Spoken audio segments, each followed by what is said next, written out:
I'm going to show you 3 contact shortcuts in Outlook.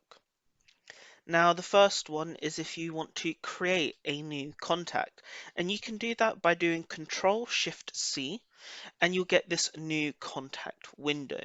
You can put in their name, you can put in their company, job title, and so on.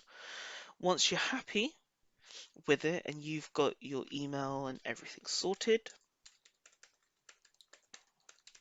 then you can hit save and close and your contact will be saved. Now, if you want to create a contact group, you can do that as well. Control Shift L will open this contact group window, and you can add members by doing it from your Outlook contacts and from your address book as well. So let's hit from our Outlook contacts, and what it's going to do is open our contacts window. So I've got Test McGee in here, and I'm going to double click to add them and click OK. And you can then put a name of your choice in your contact group. So if I put test123, for example, and let's say I wanted to add myself from my address book.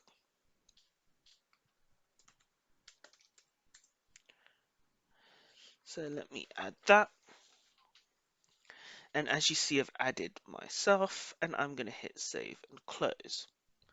Now, one of the good things about contact groups is that you can use it almost like your own personalized distribution list just for you.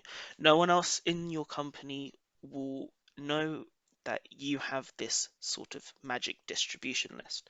So if I want to open a new email, if I type in test123, you can see I now have the contact group available and it looks exactly like a distribution list. If you double click on it to expand the list, it will act just like a normal distribution list, and you can see my email and Test McGee's email. And then finally, if you want to open your address book, you can do that as well by hitting Ctrl Shift B, and then you will get your address book open on your global address list. And here you can then look through and select whichever contacts you need and view any other contacts within your company.